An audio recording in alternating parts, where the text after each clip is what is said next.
विश्वास किसको कहते हैं? भरोसा किसको कहते हैं? विश्वास किसको कहते हैं? दृढ़ता किसको कहते हैं? जैसे पति पत्नी जहाज में जा रहे हैं और जहाज पानी में डूबने वाला है,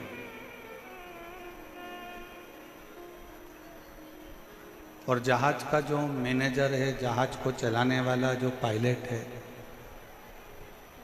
वो कह रहा है कि इस जहाज को खाली कर दो, इसको छोड़ो।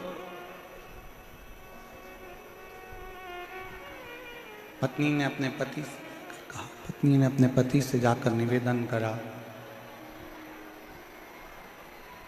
पति से जाकर विनय करा कि देखो ये जहाज पानी में डूबने वाला है, और सब अपने अपने बच्चों को, अपने अपने परिवार को, अपने अपने पत्नी को बचा रहे हैं। आपका भी फर्ज है कि आप हमको बचाइए।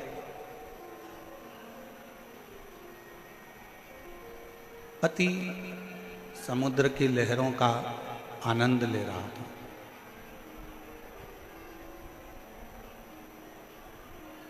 पत्नी फिर नीचे गई, फिर आई, फिर आकर बोली कि ये पूरा जहाज डूबने वाला है, बचाओ, नहीं तो मैं मर जाऊंगा। पति ने जेब में से बंदूक निकाली और बंदूक निकालकर पत्नी के सिर पर रखी और कहा, तू मरो मरो करती है, मैं तुझे अब भी मार देता हूं। एक क्षण की देरी नहीं होगी और तेरे प्राण छूट जाएंगे। पत्नी मुस्कुरा रही है, हंस रही है। पति ने पूछा कि तेरे सिर पर बंदूक रखी है और तू मरने वाली है और तू हंस रही है, मुस्कुरा रही है।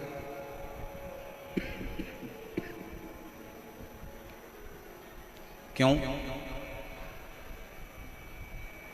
पत्नी ने कहा कि मैं जानती हूं कि तुम मेरे पति हो, और तुम मेरे पति हो तो तुम मुझे मार नहीं सकते। सिर पर बंदूक रखी है, खटका दबने वाला है, और पत्नी कहती है कि मैं जानती हूं कि तुम मुझे मार नहीं सकते। पति कहता है जितना भरोसा तुझे अपने पति पर है, पति कहता है उतना भरोसा मुझे मेरे विश्वनाथ पर है कि वो मुझे डूबने नहीं दे सकते। और शंभु शरणे मांगू घड़ी रे, दुख काटो दया करी दर्शन आपो। एक विश्वास के साथ, एक भरोसे के साथ, एक दृढ़ता के साथ जब हम भगवान का भजन करते हैं तो उस समय पर यह ना सोचें कि भगवान हमारे सामने नहीं है, ईश्वर हमारे सामने नहीं है।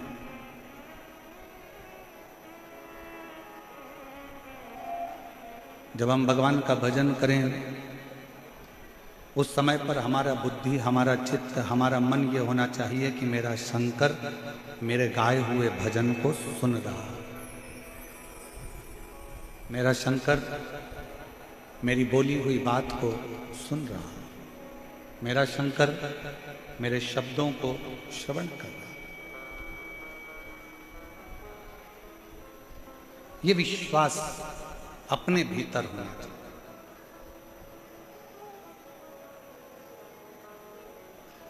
एक दीप लगाते हो ना मंदिर में, भगवान के मंदिर में जाते हो, शंकर जी के मंदिर में दीप लगाने के लिए जाते हो, पशुपतिनाथ का व्रत करते हो और मंदिर में दिया लगाने के लिए जाते हो। 5 दिए मंदिर में प्रज्वलित करते हो, 1 दिया घर के दरवाजे पर सीधे हाथ में प्रज्वलित करते हो, घर के द्वार के सीधे हाथ।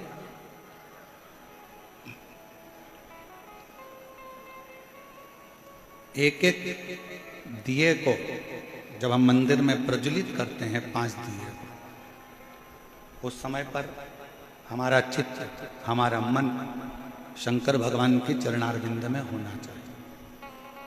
पड़ोसन क्या कर रही है, रिश्तेदार क्या कर रहे हैं, नातेदार क्या कर रहे हैं, कुटुंबी क्या कर रहे हैं, कोई मंदिर में आकर क्या कर रहा है, उससे हमको मतलब नहीं होना चाहिए। कथा सुनने के लिए आए हो, कहाँ बैठे हो, किस जगह पर बैठे हो, नहीं मिली जगह बाहर बैठे हो, ये मत सोचो कि मुझे कथा पंडाल के अंदर ही जाना। मुझे तो मेरे बाबा की वाणी, मेरे बाबा का शब्द मेरे कानों में पड़ गया और मैंने अपने जीवन में उतार लिया और मुझे मेरा बाबा मिल गया। इससे बढ़कर सब कुछ।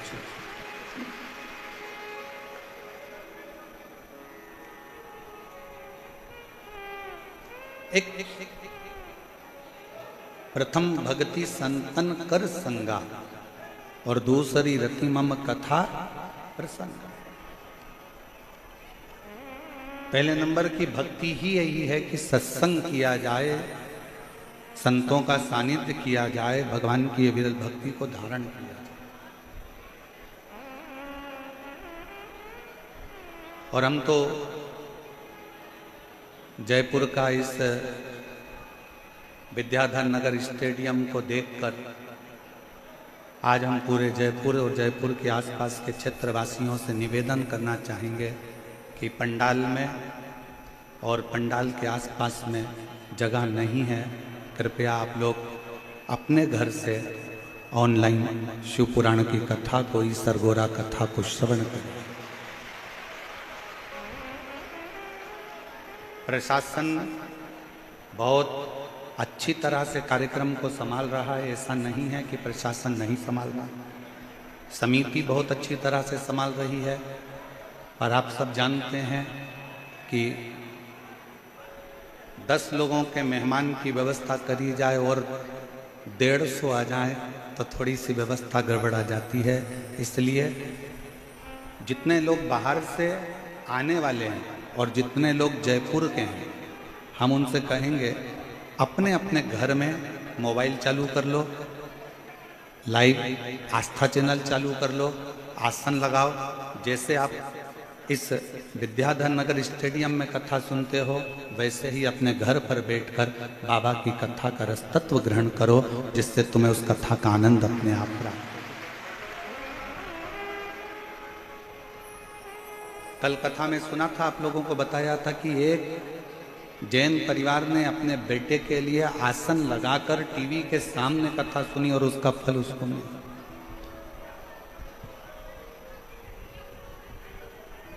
स्टेडियम की भी एक कैपेसिटी होती है और उस स्टेडियम के आसपास की भी एक कैपेसिटी होती है, पर शायद जयपुर में ये सोचा ही नहीं गया होगा कि इतना भीड़, इतनी पब्लिक क्या शिव महापुराण की कथा के इतने स्नेही, इतने प्रेम करने वाले शंकर के बसते हैं, जो भगवान शंकर की कथा में।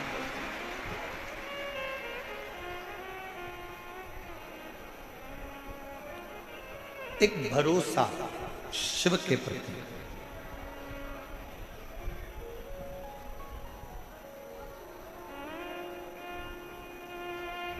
भगवान के पास में सारे अस्त्र हैं।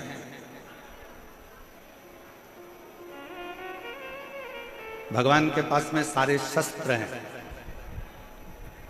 ऐसा कोई अस्त्र और शस्त्र नहीं है जो मेरे भगवान के पास में नहीं। पर उन अस्त्र शस्त्र को पाने के लिए जैसे राम जी ने तप करा तो उनको पाशुपत्य अस्त्र मिल गया था, भगवान कृष्ण ने तप करा तो उनको पाशुपत्य अस्त्र मिल गया था। आप और हम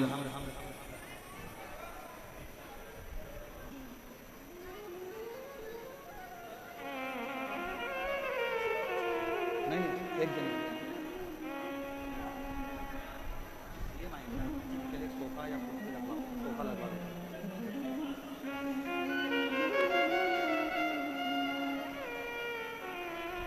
अस्त्र और शस्त्र भगवान के पास में है,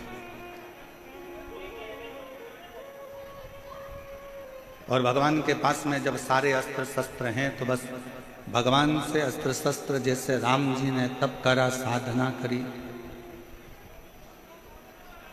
जैसे भगवान कृष्ण ने तप साधना करी और अस्त्र शस्त्र प्राप्त किया। आज कलयुग में, कलिकाल में आप और हम इतना तप और साधना नहीं कर सकते कि भगवान से अस्त्र शस्त्र प्राप्त कर सके। सतयुग में तप साधना से, आराधना से, यज्ञ से, त्रेता में, द्वापर में अस्त्र शस्त्र प्राप्त करे जा सकते थे, पर कलयुग केवल एक ऐसा है, इसमें आप भगवान से अस्त्र शस्त्र भले प्राप्त ना कर सकें, पर अगर दिल से भगवान की अगर भक्ति करोगे तो अस्त्र शस्त्र मिले कि ना मिले उसकी गारंटी नहीं, पर दिल से अगर शिव की भक्ति करी तो एक दिन महादेव जरूर प्राप्त हो, एक दिन भगवान जरूर मिले, एक दिन भगवान जरूर प्राप्त हो। और मैंने तेरे ही भरोसे बाबा, तेरे ही भरोसे हवा में उड़ती जावांगी बाबा, डोर हर तो छड़ी में कटी जावांगी, भोले मैं तेरी पतंग, शंभो मैं तेरी पतंग, हवा बिच उड़ती जावांगी बाबा। हमारे बीच में पूर्व सांसद श्री रामचरण बोहरा जी पधारे हैं, एक बार जोरदार ताली बजाकर उनका स्वागत है।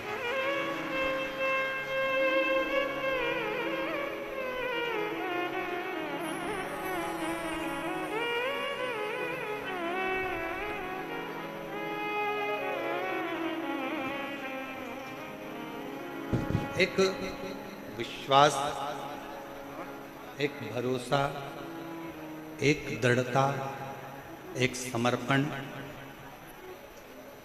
हम ये नहीं कहेंगे कि आपको कोई शस्त्र भगवान दे देगा या कोई अस्त्र भगवान दे देगा। महाभारत टीवी पर किस किस ने देखी है? हाथ उठाओ जरा, जिन्होंने महाभारत देखी हो टीवी पर। भगवान कृष्ण ने क्या करा? भगवान कृष्ण ने अपनी जितनी सेना थी वो कौरव को भी दे दी और पांडव को भी दे दी। पांडव को तो कुछ मिला नहीं था, केवल कृष्ण ही मिले थे। जितनी सेना थी सारी की सारी सेना कौरवों को दे दी, कौरव को दे दी। और पूरी सेना जब कौरवों को प्राप्त हो गई, अस्त्र शस्त्र सारे के सारे दे दिए गए, भगवान कृष्ण अपने पास में कुछ नहीं रखे और भगवान कृष्ण रथ पर चढ़ गए और कह दिया कि मैं युद्ध नहीं लड़ूंगा, मैं केवल तुम्हारा रथ हाँपूंगा, केवल रथ को, केवल इस रथ को मैं चलाऊं, इसके सिवाय मैं कोई काम नहीं करने वाला, इसके सिवाय मैं कोई युद्ध नहीं लड़ने वाला। भगवान का काम यही है। भगवान कभी नहीं कहता कि मैं तुम्हें सोना निकाल कर दे दूंगा, भगवान कभी नहीं कहता कि मैं तुम्हारे बहुत सारा धन निकाल कर दे दूंगा, भगवान कभी नहीं कहता कि मैं तुम्हें संपदा ला कर दे दूंगा। और दुनिया में कोई ऐसा बाबा पैदा नहीं हुआ, दुनिया में कोई ऐसा महाराज पैदा नहीं हुआ तुम्हें गड़ा हुआ धन निकाल कर दे देगा। भगवान कृष्ण गीता में वर्णन कर दिए अर्जुन से कि अर्जुन युद्ध तुझे लड़ना है, कर्म तुझे करना है, मैं केवल मार्गदर्शन करूंगा। और यह पक्का है अगर तू मेरे मार्गदर्शन पर चलेगा तो इन कौरवों के युद्ध में तुझे विजय प्राप्त करा कर रहा।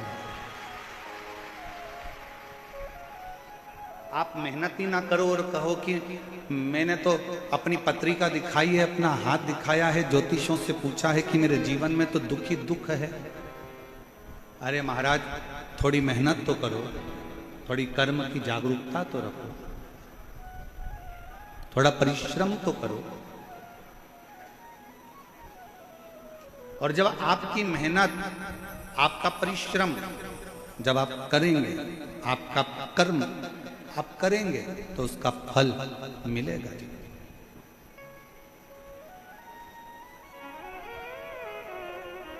आप मेहनत ही ना करो और सोचो कि मेरी दुकान चलती रहे, और दुकान 10 बजे खोल रहे हो, 12 बजे खोल रहे हो, 1 बजे खोल रहे हो, शाम को 5-6 बजे जल्दी जल्दी के चक्कर में विराम दे रहे हो। जितना परिवार से प्रेम करते हो, जितना पत्नी से प्रेम करते हो, जितना बच्चों से प्रेम करते हो, उतना अपने कर्म से भी प्रेम करो, अपनी मेहनत से भी प्रेम करो, और अपने परिश्रम से भी। भगवान विष्णु, भगवान नारायण का दर्शन आप करेंगे, भगवान ब्रह्मा जी का दर्शन आप करेंगे, भगवान राम जी का दर्शन आप करेंगे, भगवान कृष्ण का दर्शन आप करेंगे, भगवान शंकर का आप दर्शन करेंगे। सारे देवताओं के दर्शन को उठाकर देखिएगा, ब्रह्मा जी कमल के पुष्प के ऊपर बैठे हैं। ब्रह्मा जी कमल के पुष्प पर बैठे हैं। भगवान विष्णु शेषनाग की सैया पर विश्राम कर रहे हैं। पर केवल एक भगवान देवाधिदेव महादेव को ना तो आप सिंहासन पर बैठे हुए देखोगे, ना कभी शंकर भगवान को आप राज सिंहासन पर बैठे देखोगे, ना आप कभी शंकर भगवान को मखमल के कालीन पर बैठे देखोगे, ना भगवान शंकर को आप कभी कोई सैया पर बैठे हुए देखोगे, कभी ना भगवान शंकर को किसी कोमल वस्तु पर बैठे हुए देखोगे। भगवान शंकर को हमेशा कैलाश पर बैठे हुए देखोगे, या मंदिर में शिवलिंग के रूप में, पाषाण के रूप में आप विराजमान देखो। वहां ना कोई सैया है, वहां ना कोई कमल का पुष्प है, ना वहां कोई कोमल वस्तु है। शंकर भगवान पर्वत पर, कैलाश पर बैठे हुए हैं, और वहां ना कोई कोमलता है, ना कोई कम्मल है, ना कोई गदी है, ना कोई तकिया है, ना कोई मखमल है। मेरा शंकर भगवान उस पाषाण पर, उस पत्थर पर, उस कैलाश पर्वत के एक टुकड़े पर बैठे हुए। क्यों? भगवान शंकर की कथा कहती है कि भगवान शंकर ये दिखाना चाहते हैं कि कर्म के प्रति जागरूक रहना। ये दुनिया बड़ी कठोर है, और इस कठोर दुनिया में आपको केवल आगे बढ़ते जाना है। यहाँ विश्राम का समय नहीं है, यहाँ कर्म की लगनता में आगे।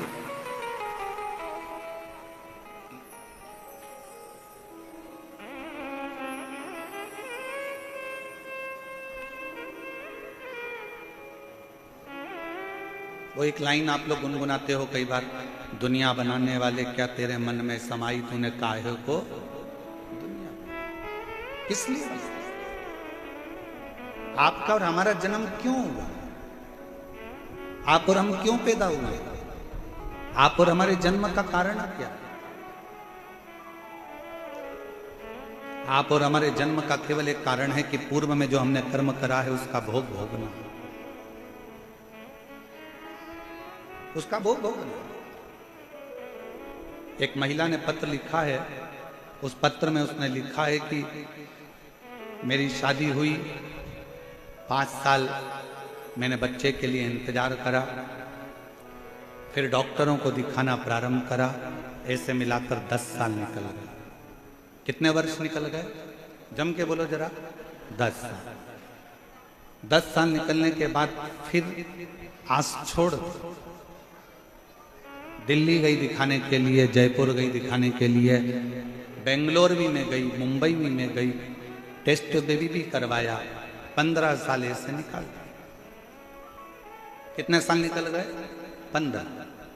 फिर आज छोड़ दी। चलते चलते 20 साल निकल गए। 20 साल निकलते निकलते घर के लोग ताना देते कि तू तो बांझ है, तुझे औलाद नहीं हो सकती, तेरी औलाद नहीं पैदा कर सकती, तू बांझ है। 25 साल निकल गए, ताने सुनते सुनते सुनते सुनते, अपशब्द सुनते। 28 साल निकल गए, 29 साल निकल गए, 30 साल निकल गए, विचार करती रही अब किससे कहे। जब 28 साल शादी के निकल गए, तब उसने 28वें वर्ष में टीवी को चलाते चलाते उसने कहीं रिमोट से ढूंढती चलती शिव पुराण की कथा मिल गई और उसने दिल लगाकर सुनी और विचार करा कि अगली कथा कब आएगी। टीवी के सामने उस अगली कथा का इंतजार करती रही और अगली कथा टीवी के सामने अपने पति को साथ बिठाकर सुनती रही। शिव मंदिर जाती रही, शंकर के मंदिर में जाकर झाड़ू पोछा करने लगी कि अब मुझे 28 साल निकल चुके हैं, औलाद नहीं हो रही है और अब आप मुझे संभालो। तब शिव की कृपा ऐसी हुई कि 28 साल के बाद पशुपति व्रत का चौथा व्रत था और उसका गर्भ ठहर गया और 30 साल के बाद 28 से 30 साल के बाद उसके घर औलाद पत्र भी।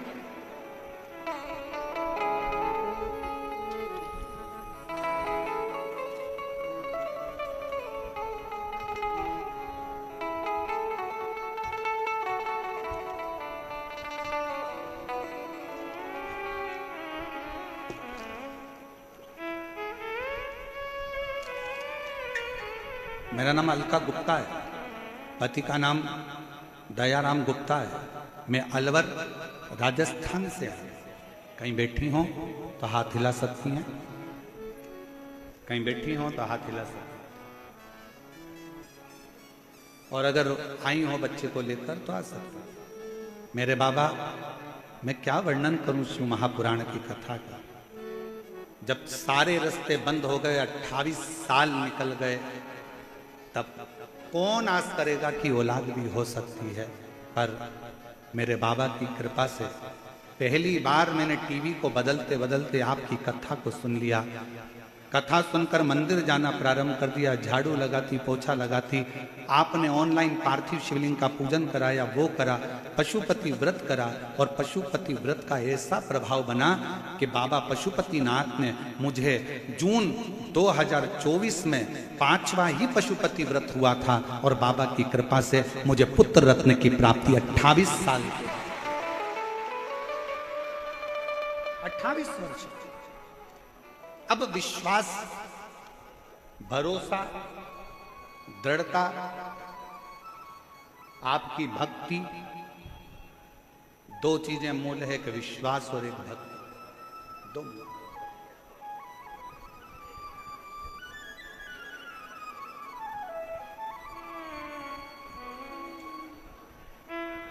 हमारे बीच में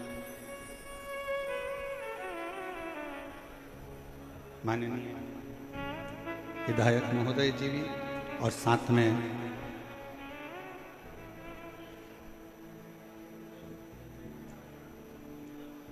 विधानसभा अध्यक्ष वासुदेव देवनानी जी और साथ में हमारे विधायक महोदय श्री वाल्मीकि जी भी पधारे। एक बार जोरदार ताली बजाकर स्वागत वंदन।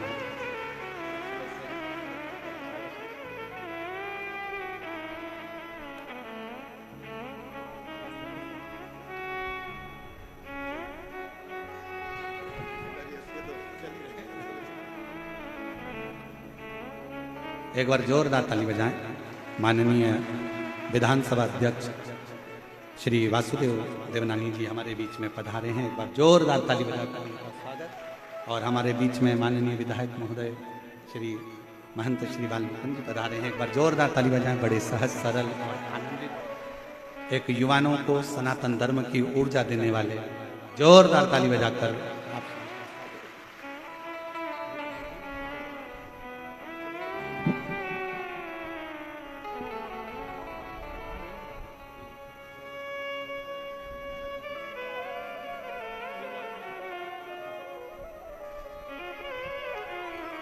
और शंभो शरणे पड़ी मांगो घड़ी घड़ी दुख काटो दया करी दर्शन आपो। शंभो शरणे पड़ी मांगो घड़ी दुख काटो दया करीन दर्शन आपो। शिव कथा कर रहे, एक विश्वास और एक भक्ति, दो। कितनी भी भक्ति कर लो, अगर विश्वास नहीं है ना तो उस भक्ति का कोई फल नहीं। दुनिया की चाहे कितनी भी भक्ति करो, माला पकड़ कर बैठ जाओ, भजन करने बैठ जाओ, तुम्हारा मन करे वो करो, मंदिर चले जाओ, देवालय चले जाओ, शिवालय चले जाओ, तुम दुनिया की सारी भक्ति कर लो, पर जब तक तुम्हारे दिल में भगवान के प्रति विश्वास नहीं होगा तब तक भक्ति का कोई फल नहीं होगा। पहले नंबर पर है विश्वास। सबसे पहले नंबर पर है आपका विश्वास। आपका भरोसा, आपका विश्वास। अब कितना विश्वास आप परमात्मा पर करते हो ये आपके ऊपर निर्भर करता है।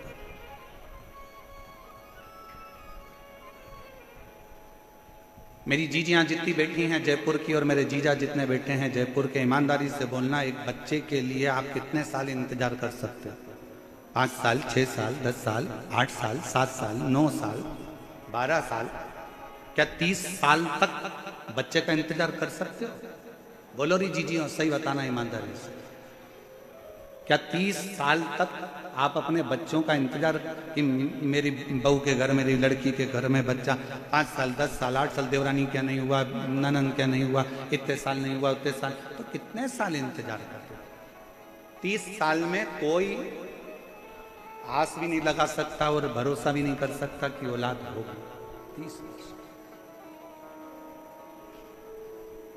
और 30 वर्ष बाद अगर भगवान, इसलिए फिर निवेदन करेंगे, जब शिव के मंदिर में 1 लोटा जल चढ़ाने के लिए जाओ, 2 चीजें जरूर मांगना।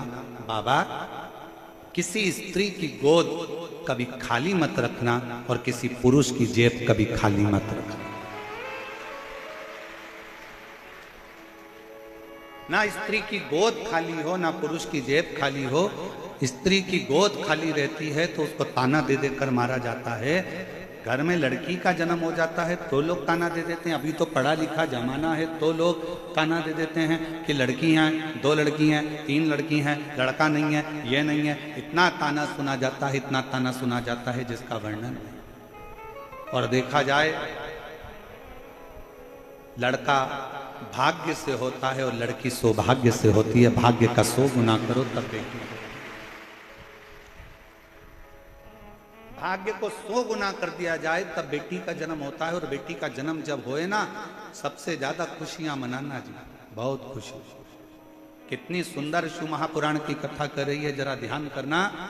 भगवान शंकर के घर में गणेश जी महाराज भी थे, भगवान शंकर के घर में षडानंद कार्तिकेय भी थे। पर जब भगवान शंकर अपनी लड़की का जब कन्यादान कर रहे थे, अभी आप लोग 11 मई से 17 मई तक गुमला झारखंड से शिव महापुराण की कथा जो 2 बजे से 5 बजे तक सुनोगे ना, उसमें आप कथा में सुनोगे शंकर भगवान ने अपनी 6 लड़कियों की जब शादी करी, जया, विषहरा, शामरीबारी, दौतली, देव, अशोक सुंदरी, भगवान शंकर ने जब अपनी 6 बेटियों की शादी करी तो कन्यादान में क्या दिया? शंकर भगवान ने जब अपनी बेटियों की शादी करी, कन्यादान। एक साधारण पिता अपनी बेटी के विवाह में क्या दे सकते?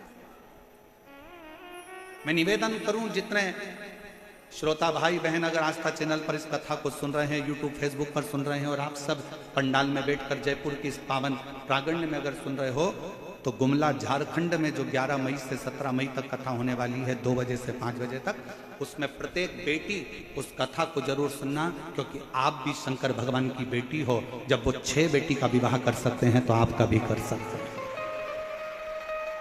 वो 6 बेटी के दामादों को निभा सकते हैं, 6 बेटी के परिवार को निभा सकते हैं, तो आपके परिवार को भी निभा सकते हैं। उस कथा का स्मरण करिए, उसको समझिए।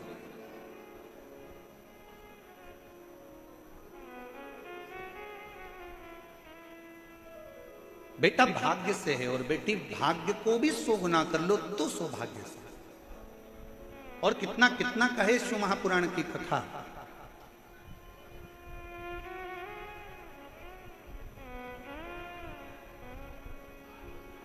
बिंदु के प्राण छूट गए थे, गलत कर्म करते करते मरा था, इसलिए प्रेत की योनि में चले गया। चंचुला देवी को मन में आया कि मेरे पति को मोक्ष नहीं मिला, मोक्ष नहीं। कैसे मालूम पड़ेगा कि आपके जीव को मोक्ष नहीं मिला? ब्राह्मणों ने कहा कि पिंडदान करो तो पिंडदान करा, ब्राह्मणों ने कहा तर्पण करो तो तर्पण किया, ब्राह्मणों ने कहा कि तिलांजलि करो तो तिलांजलि करी। इसके बाद में भी पितृदोष रह गया, उसके बाद में भी वो प्रेत की योनि में पड़ गया, तो क्या करे?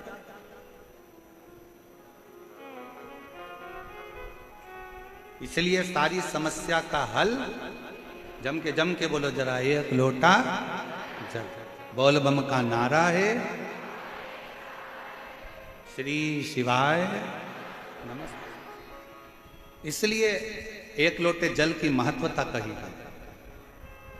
पति के लिए तिलांजलि कर दी, पति के लिए तर्पण कर दिया, पति के लिए सारा कार्य कर दिया। तुमने भी अपने पूर्वजों के लिए, अपने पितरों के लिए कितना कितना करा, ऐसा कोई नहीं है जिसने नहीं करा। कोई ने ब्राह्मण का भोजन कराया, कोई ने कुछ कराया, कोई ने कुछ कराया। उसके बाद भी अपनी पत्रिका लेकर जाओ, हाथ दिखाने जाओ तो भी लोग कह देंगे पितृ दोष है, इसलिए तकलीफ भोग रहे हो। फिर भी लोग कह देंगे कि पितृ दोष है इसलिए कष्ट भोग रहे। पर ना भाई, शिव महापुराण की कथा कहती है, एक बात अपने अंदर उतार कर रखना, अगर जीते जी अपने माँ बाप की, जीते जी अपने माता पिता की सुन लोगे, जीते जी अपने माँ बाप की जो पसंद का भोजन है वो बनाकर खिला दोगे, जीते जी उनका आदर कर लोगे, सम्मान कर लोगे, जीते जी उनका आदर सम्मान में लगे रहोगे, तो फिर मरने के बाद तुम्हें पूड़ी भजिया पकोड़ा खीर खिलाने की जरूरत नहीं पड़ेगी, वो जीते जी ही। आप और हम आज के समय में माँ बाप का सम्मान जीते जी नहीं कर पाते, माता पिता का आदर नहीं कर पाते, सत्कार नहीं कर पाते, और उसी का भोग बाद में भोगना पड़ता है कि हम लोग दुखी हो जाते हैं। वो कितना सुंदर गीत किसी ने गाया है, कभी प्यासे को पानी पिलाया नहीं, बाद अमृत पिलाने से, जम के बोलो जरा, अमृत पिलाने से, कभी गिरते हुए को उठाया नहीं, बाद आंसू बहाने से। मैं मंदिर गई, पूजा आरती की, कभी माँ बाप की सेवा करी ही नहीं, फिर पूजा रचाने से कौन सा लाभ?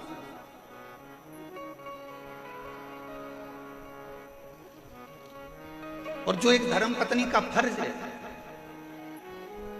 एक धर्म पत्नी का जो कार्य था वो धर्म पत्नी ने करा। चंचुला ने अपने पति के लिए, बिंदु के लिए जो कर सकती थी सब करा, उसके बाद भी उसका पति प्रेत की योनि से नहीं छूटा, उसके बाद भी नहीं छूट पाया। सिंहासन पर बैठो, कुर्सी पर बैठो, पद पर बैठो, प्रतिष्ठा पर बैठो, मना नहीं है, पर उसके साथ तुम एक मानव भी हो, तुम्हारे अंदर एक मनुष्यता है। जब पद, प्रतिष्ठा, कुर्सी, सिंहासन जब हमारा चले जाता है, एक सरकारी नौकरी करने वाला भी एक दिन जब रिटायर हो जाता है, और वो सरकारी नौकरी करने वाला जब ऑफिस में अपनी कुर्सी पर जाकर बैठता है तो लोग मना कर देते हैं, अब तुम रिटायर हो गए हो, चलो यहाँ से, अब तुम्हारी नहीं चलेगी। जब तक तुम्हारा सिग्नेचर काम कर रहा है, जब तक तुम्हारे पास में कुर्सी है, सिंहासन है, पद है, प्रतिष्ठा है, उसका सदुपयोग करो। जिस दिन सिंहासन से नीचे उतर जाओगे तो तुमने किसी गरीबड़े के लिए, तुमने जनमानस के लिए, तुमने साधारण व्यक्ति के लिए जो अच्छा करा होगा ना, वो अच्छाई एक ना एक दिन सिंहासन से नीचे उतरने के बाद तुम्हारे सामने आकर खड़ी हो जाएगी कि तुमने ये किया, वो तुम्हारे सम्मुख में आएगा। हिम्मत बुरे कर्म कर बंदे, वरना पछताएगा, भगवान की आंखों से तू बच नहीं पाएगा, तू बच नहीं पाएगा। अरे ओ अज्ञानी मत करना, अरे ओ अज्ञानी मत करना, तेरे कर्म का फल भी तू ही पाएगा, जैसा किया तूने तेरे आगे आएगा।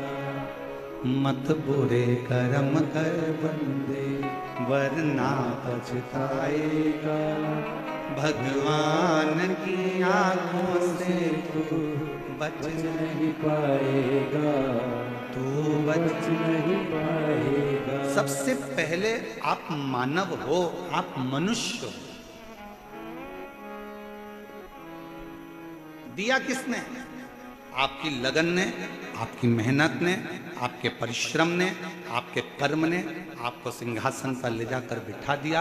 आपकी लगनता ने बिठाया है, आपके परिश्रम ने बिठाया। कल कथा में एक बात कही थी, भेरू नाम के बहुत सारे लड़के होंगे, लीलाबाई नाम की बहुत सारी महिलाएं होंगी, एक ही दिन जन्मे होंगे, एक ही वार को जन्मे होंगे, एक ही तिथि को जन्मे होंगे, एक ही समय में जन्मे होंगे।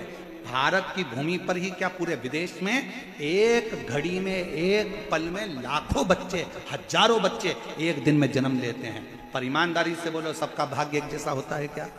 जम के बोलो जरा। नहीं, एक जैसे नाम वाले ढेर होंगे, एक जैसे नाम वाले बहुत होंगे, पर सबका भाग्य उसी समय पर जन्मा था, तो इसको भी फिर ऊंचे सिंहासन पर बैठना था। मालूम पड़ा उसी पल, उसी घड़ी, उसी क्षण में जन्मा है जिस समय पर तुम जन्मे हो।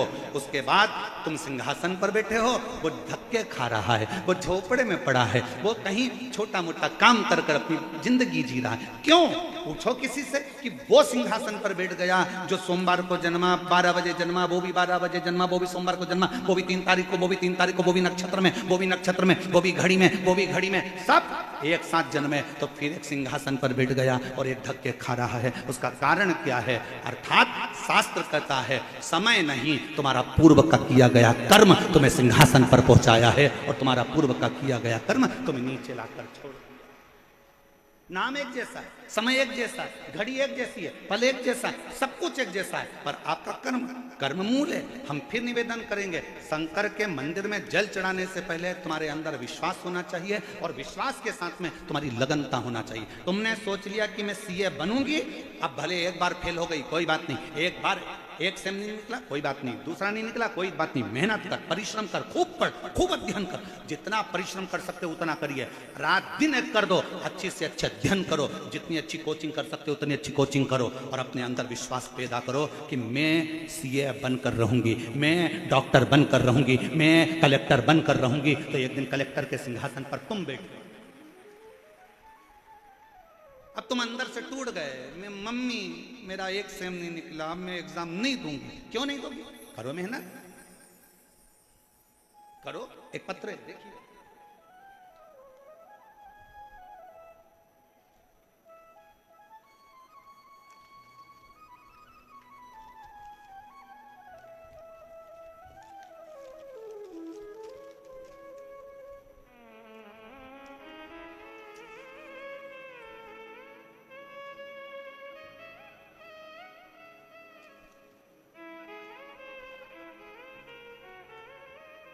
मेरा नाम हेमवती, पत्नी श्री शेर सिंह, राजस्थान भरतपुर से हूँ। मेरा मोबाइल नंबर ये है, पत्र को एलईडी पर पढ़ सकते हो, आस्था चैनल पर भी पत्र को पढ़ सकते हो। मेरा नाम ये है, मेरा मोबाइल नंबर ये है। एक लोटे जल का मैं क्या वर्णन करूँ गुरुदेव? पूरे विश्वास के साथ कहती हूँ, पंडाल में बैठकर कथा सुनने का क्या फल है? कोई मुझसे पूछे, गुरुजी मैंने पहली कथा कोसी में सुनी, दूसरी कथा 2024 में सीहोर में सुनी। सीहोर अपने बेटे को लेकर गई थी। मेरे 2 बेटे हैं, दोनों की नौकरी नहीं थी, दोनों हताश होकर पड़ गए थे। दोनों के मन में आ गया था कि हम गवर्नमेंट जॉब नहीं कर सकते, हमारी सरकारी नौकरी नहीं लग सकती। मैंने अपने बेटों से कहा, सीहोर वाला महाराज कहता है मेहनत को 4 गुना कर दो, संघर्ष 4 गुना कर दो, परिश्रम 4 गुना कर दो, रात दिन एक कर दो, और आखिरी में एक बेलपत्र शिव को शहद लगाकर चढ़ाओ, परिश्रम का फल जरूर मिलेगा। मंदिर जाओ, एक लोटा जल चढ़ाओ। मेरे दोनों बेटों ने मंदिर जाना प्रारंभ करा, पढ़ना अध्ययन करना प्रारंभ करा, एग्जाम देने के लिए उन्हें अप्लाई करा। आज बाबा के इस प्रांगण में बैठकर छाती ठोक कर कहती हूँ, मेरे दोनों बेटों का गवर्नमेंट जॉब में सिलेक्शन हो गया। मैं दोनों को यहाँ साझुता देती हूँ। मेरा पहला बेटा मेरे बड़े बेटे का सिलेक्शन राजस्थान पुलिस में हो गया और दूसरे बेटे का सिलेक्शन CISF में हो गया। मैं दोनों के लिए यहाँ प्रणाम करने, धन्यवाद देने के लिए आई। आपका विश्वास क्या कहता है? आपका परिश्रम मूल है, आपकी मेहनत मूल है।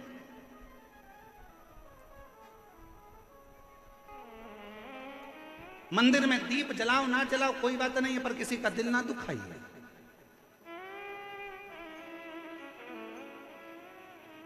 आज हमने कथा में शुरू में क्या कहा आप लोगों को कि अगर पंडाल में जगह नहीं है, प्रशासन अपना कार्य कर रहा है, बहुत अच्छे तरह से संभाल रहा है, समिति भी बहुत अच्छे तरह से संभाल रही है, पर घर में 50 लोगों की व्यवस्था हो और 150-200 आ जाएं तो व्यवस्था गड़बड़ा जाती है। इसलिए निवेदन है, जितने लोग बाहर से आने वाले हैं और जितने लोग कथा के माध्यम से, कथा टीवी के माध्यम से कथा सुन रहे हैं या सोशल मीडिया से सुन रहे हैं, मैं जितने सोशल मीडिया वाले उनसे भी कहूँगा, आप न्यूज़ में डाल दीजिए कि अपने अपने घर में रहकर ऑनलाइन आस्था चैनल पर कथा का रसपान करिए, जिससे अपने जयपुर में ये 7 दिन की कथा पूर्ण आनंद के साथ पूरी हो और ईश्वर गोरा कथा का लाभ सब ले, उसको श्रवण करिए।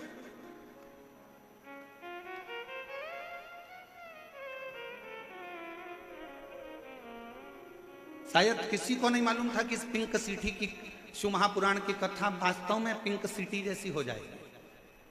किसको मालूम कि इतना जन समुदाय, इतना अपार समुद्र शिव भक्तों का पहुंच जाएगा।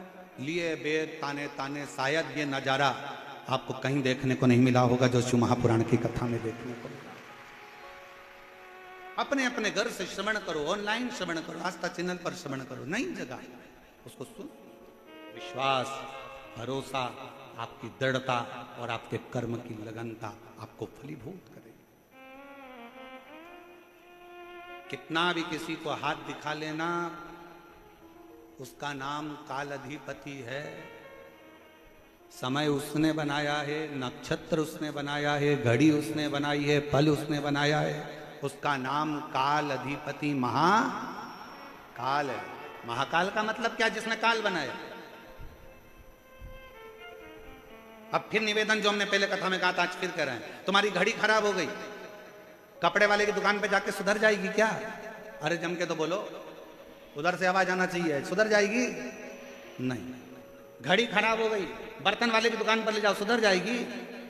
इधर वाले बोलो जम के जरा, नहीं सुधरेगी। घड़ी को कहां ले जाना पड़ेगा? घड़ी वाले की दुकान पर। और घड़ी वाला है कौन? घड़ी वाला एक ही है जिसने पल, घड़ी, नक्षत्र, समय बनाया।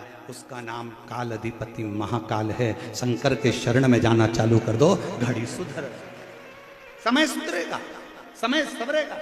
आप शिव के पास जाओ तो सही, आप शंकर के पास एक लोटा हाथ लेकर गए, मेरा भाग्य देखकर बता दो। इस हाथ में एक लोटा जल पकड़ाओ, अपने घर से निकलकर शंकर के मंदिर तक जाओ। जितने कदम चलकर तुम शंकर के मंदिर तक जाओगे, जितने कदम चलकर तुम शिव के दरवाजे तक पहुंचोगे, उतने अश्वमेध यज्ञ अपनी जिंदगी में कर लोगे, उतने पाप अपने जीवन के समाप्त कर लोगे और भगवान के करीब में जाओ। तो पहले आप पहुंचे ही नहीं उसके पास में और मन में सोचे कोई महाराज ऐसा मिल जाए मुझे, नीचे से ऐसी बहूती फेंक दो और हंडा निकाल कर देते। अरे महाराज ऐसा जमाने में कहीं का मिल जाए तो सीओर वाले महाराज को भी बता देना, हम भी वहीं पहुंच जाएंगे।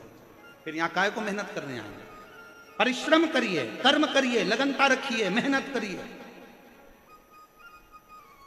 दुनिया में किसी की सामर्थ्यता नहीं है कि आपके भाग्य को कोई पलट दे। उसकी सामर्थ्यता केवल आपके पास में है। आप अपने भाग्य को पलट सकते हो, पलट सकते हो। वो शिव है, वो काल अधिपति शंकर है। अपने भक्तों का दुख वो देख नहीं सकता है, दुख नहीं देख सकता है। इसीलिए तो उसने कथा के पहले दिन पानी गिरा दिया, ठंडा कर दिया, दूसरे दिन भी छाया बना कर रखा, तीसरे दिन भी छाया बना कर रखा। वो शंकर है। मेरे शिव भक्त रोडों पर बैठे हैं, उसके लिए छाया मुझे करना। कौन करेगा? वो शंकर, वो त्रिकालदर्शी, वो कैलाशी, वो अविनाशी, वो त्रिपुंडधारी, वो त्रिशूलधारी, त्रिनेत्रधारी है। उसके आगे सब शून्य है। वही एक मूल है, वही है।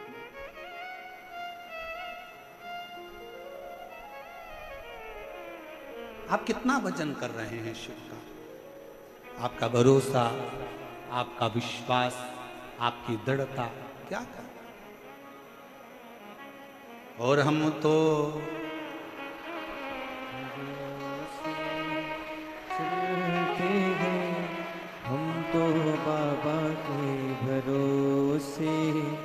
चलते हैं। हे जयपुर की जीजियों, मेरे जयपुर के जीजाओं, मेरी बेटियों, बेटाओं, मेरी माताओं, मेरे भाई, मेरे पिता तुल्य बुजुर्ग, सब बोलो, हम तो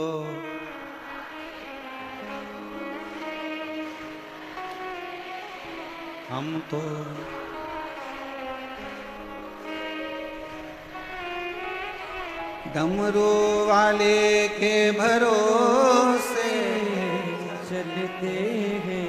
काशी वाले के भरोसे चलते हैं।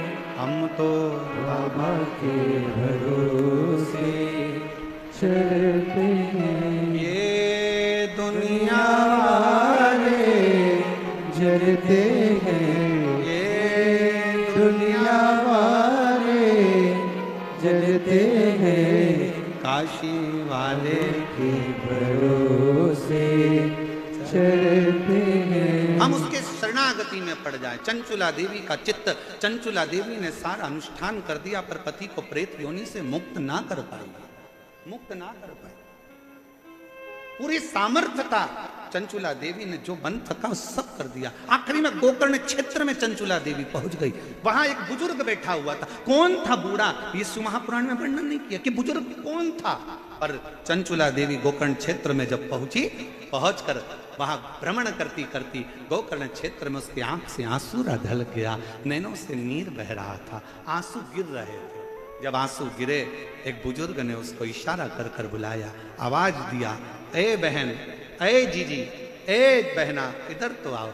बुजुर्ग के पास चंचुला देवी पहुंची, हाथ जोड़ निवेदन करा, बाबा जी आपने मुझे बुलाया, बेटी तुम भूखी लगती हो, कुछ भोजन करोगी? चंचुला देवी ने कहा, बाबा कैसे भोजन करूं, मेरे पति प्रेत योनि में पड़े हैं, उनके लिए मैंने पिंड दे दिया, तर्पण कर दिया, तिलांजलि कर दी, सब कुछ कर दिया, मेरे पति का मुक्ति नहीं हुआ, मोक्ष नहीं हुआ, वो प्रेत योनि से छूटते नहीं है। अरे बेटी क्यों चिंता करती है, क्या तूने कभी काशी का वास करा है? क्या तूने कभी काशी का वास करा है? नहीं, मैं काशी नहीं गई। चंचुला देवी को बाबा ने बिठाया और मुख से बुलवाया, नंदन वन का वो क्षेत्र, काशी को कहते थे नंदन वन, नंदन वन के क्षेत्र का स्मरण करो। चंचुला 5 बार मुख से काशी काशी काशी काशी काशी काशी कहो। चंचुला ने जैसी काशी कहना प्रारंभ करा, मन में काशी बैठ गई और मन में आया कि अब मैं तुरंत यहां से काशी जाऊंगी। चंचुला बाबा को प्रणाम करी। कौन आया था मार्गदर्शन करने के लिए, कौन बैठा था? अभी कथा में कहा था, भगवान कृष्ण ने युद्ध नहीं लड़ा, भगवान कृष्ण ने सारे शस्त्र दे दिए, सारी सेना दे दी, मैं युद्ध नहीं लड़ूंगा, याद रखना, मैं केवल मार्गदर्शन करूंगा। और शंकर रूपी गुरु होता ही ऐसा है, वो केवल मार्गदर्शन कर कर तुम्हें मंजिल तक पहुंचा देता है, उन्नति की ओर बढ़ा देता है। शिव रूपी गुरु का काम क्या? वो मार्गदर्शन करेगा। एक पत्र है, देखिए,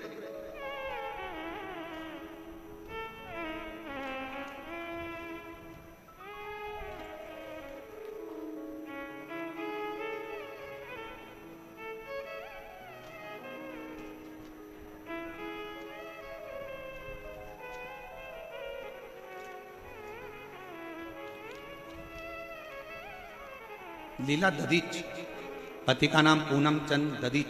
कहीं बैठे हों तो हाथ हिला सकते हैं।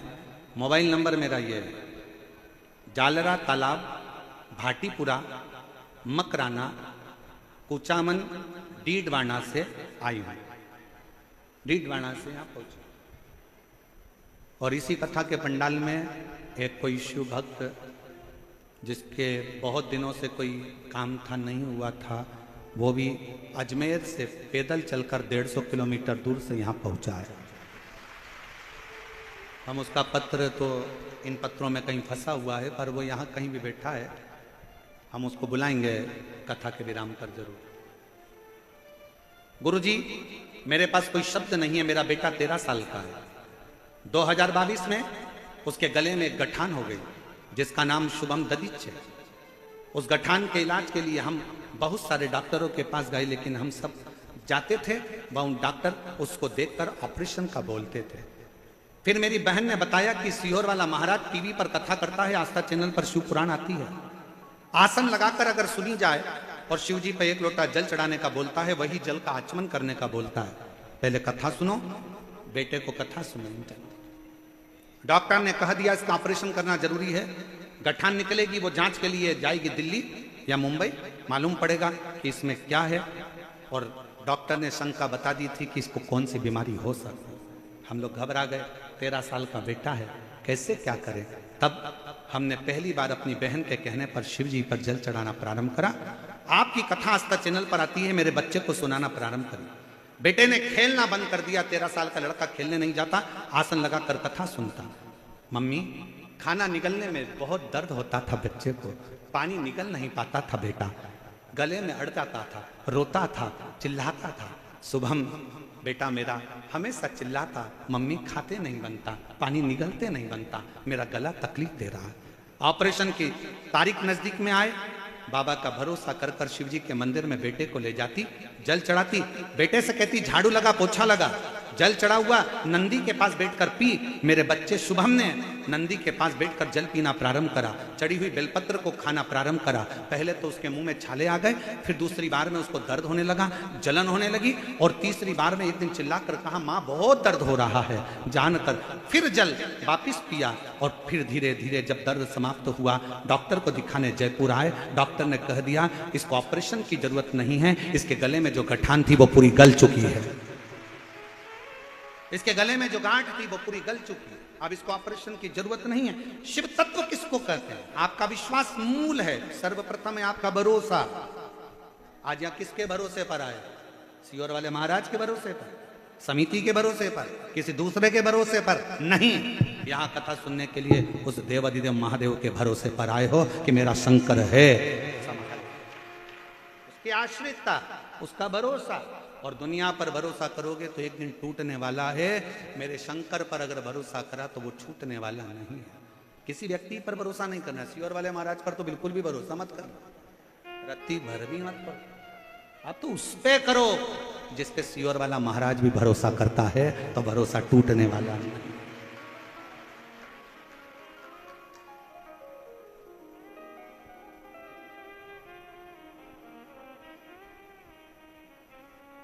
तेरी कृपा का क्या है भरोसा, कब किस पर हो जाए जरा हम पर कर दो, ओ जरा सी हम पर कर दो। जिस पर भी हो गई। हम गाएंगे नहीं, बैठे बैठे बोलो जरा, तुम्हारी आवाज यहाँ तक आना चाहिए हो। तेरी कृपा का क्या है भरोसा, कब किस पर हो जरा सी हम पर कर दो। जिस पर भी हो गई तेरी करुणा कृपा वो भव पार हुआ, भव पार हुआ। पापी हो चाहे जितना उसका भी बाबा उद्धार हुआ, उद्धार हुआ। गिद्ध अजामिल गणिका तारे, गिद्ध अजामिल गणिका तारे, अब है हमारी बारी थोड़ी सी हम पर कर दो, जरा सी हम पर कर दो। तेरी कृपा का क्या है भरोसा, कब किस पर हो जाए जरा सी हम पर कर दो। बस थोड़ी सी, ज्यादा नहीं। कृपा की ना होती जो आदत तुम्हारी, तो सुनी ही रहती अदालत तुम्हारी। गरीबों के दिल में जगह तुम ना पाते, तो किस दिल में होती इबादत। उसके आश्रित। आज एक बात कहना चाहेंगे, जयपुर की इस धरा पर जब कथा लेने के लिए सीहोर में ये समिति आई थी ना, तो उन्होंने कहा था कि गुरुजी हमारे यहाँ का एक कल्चर है कि सभी लोगों के लिए सोफे लगाना पड़ते हैं। हमने कहा कितने भी लगा लो, एक दिन पूरे हटाना पड़ते हैं, ये निश्चित है। ये कोई दूसरी कथा नहीं। मेरे शंकर भगवान को वीआईपी कल्चर पसंद ही नहीं। सब देवताओं की शादी में देवता गए थे, शंकर की शादी में रुद्रगण और डाकनी पिशाचिनी चुड़ैल और भूत गए। भयंकर, लोगों को समझ में ही नहीं आता, यहां से रोको दूसरी जगह से घुस जाते हैं। भूतों को पता थोड़ी ना होता है कि कहां से जाना है, उसको तो एंट्री गेट भी नहीं मालूम और एग्जिट भी नहीं मालूम, उसका तो बस मन है हम तो बाबा के भरोसे, उसको ज्ञात ही नहीं है कि कहां से, चलो उधर से जाना, उधर गए तो क्या उधर से जाना, उधर गए तो क्या उधर से जाना, उधर गए तो क्या उधर से जाना। अब उसने सोच लिया किधर से जाना, अब हमको मालूम है, अब हमको मालूम है किधर से।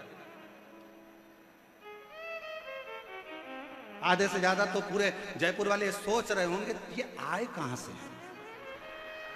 इनको देख देख कर आधा टेंशन है कि आए कहां से आए। हमारे जयपुर के लोग तो बड़े वीआईपी कल्चर वाले, एसी से बाहर नहीं निकलते, डनलफ के गद्दे से बाहर नहीं, सोफा चाहिए और पूरी व्यवस्था के साथ, चलते भी हैं तो पंखा साथ। अब यहाँ ये और अच्छे अच्छे घर के भी फोन लगाकर बोलेंगे हमारी आगे व्यवस्था कर देना। अब उनको क्या मालूम कि ये शंकर जी की कथा है, और अगर शंकर जी से कह दिया कि इसकी आगे व्यवस्था कर देना तो ले जाना तो पड़ोसन को ले जाएगा तुझे, क्या आगे व्यवस्था कर देना। ये शिव है शिव, अकाल मृत्यु वो मरे जो काम करे चंडाल का, काल उसका क्या बिगाड़े जो भक्त हो मां काल का। जो शंकर का है, जो पूरी जयपुर नगरी मेरे शिव की है। और ये कथा कोई समिति नहीं करा रही है, ये कथा कराने के लिए मेरे गोविंद देव भगवान ने बुलाया है, गोविंद देव जी ने बुलाया। कथा करना है, मुझे सुनना है, मुझे कोई दूसरा नहीं सुन रहा। कथा शंकर की, कृष्ण राधा रानी गौ के साथ आनंद से बंसी का नाद करते हुए सुनते हैं, वो सुनते। चंचुला देवी काशी पहुंच गई, काशी में जाते से मार्गदर्शन कौन करे चंचुला को, तो मार्गदर्शन करने वाला तो केवल देवादिदेव महादेव बुजुर्ग का रूप रखकर बैठ गए। भगवान का काम ही यही है, मार्गदर्शन करना, आपको बताना कि आपको कैसे जीवन में जीना है, कैसे आगे चलना है, कैसे अपनी जिंदगी की दिनचर्या को जीना है। और बहुत ध्यान रखना, आज की कथा भले 1 बजे से 4 बजे तक हो गई, कल की कथा का समय 2 बजे से 5 बजे तक रहेगा, टीवी पर भी और कथा स्थल पर।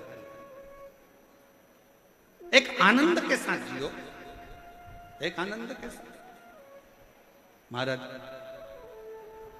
और धीमा बजाओ भोलानाथ डमरू, धीमा बजाओ, धीमा बजाओ भोलानाथ डमरू, धीमा बजाओ, धीमा बजाओ बाबा, धीमा बजाओ, धीमा बजाओ बाबा, धीमा बजाओ, धीमा बजाओ भोला, धीमा बजाओ, धीमा बजाओ भोला, धीमा बजाओ, ओ धीमा बजाओ भोलानाथ डमरू, धीमा बजाओ, धीमा बजाओ भोलानाथ डमरू, धीमा बजाओ।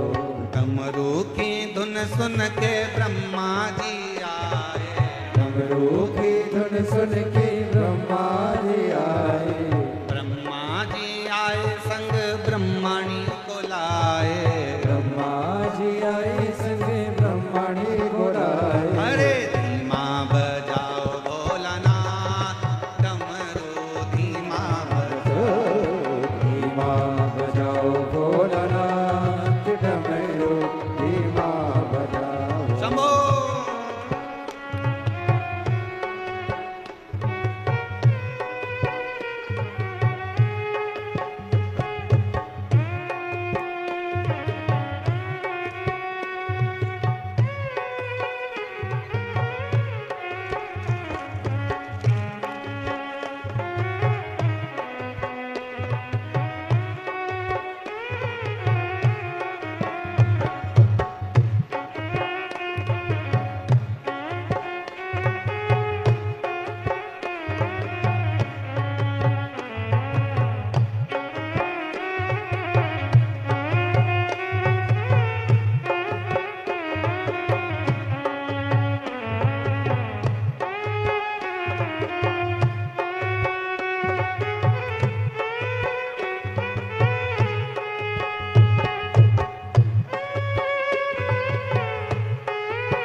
डमरू के धुन सुन के राम जी आए, राम जी आए संग सीता को लाए, राम जी आए संग सीता को लाए।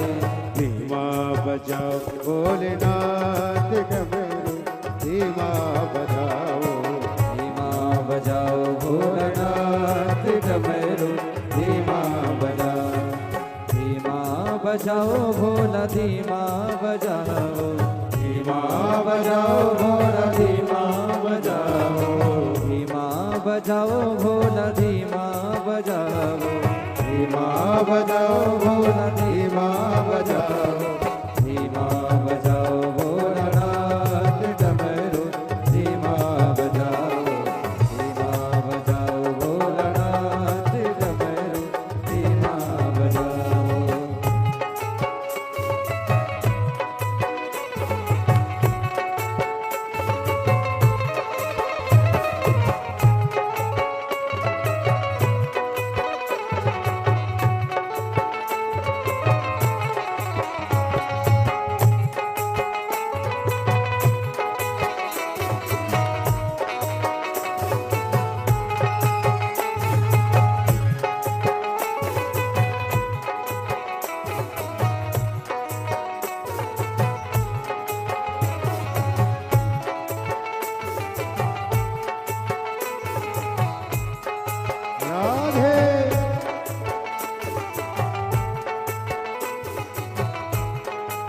हरि बोल।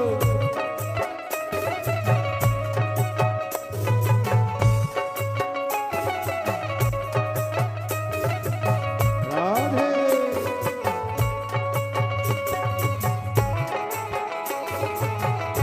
हरि बोल।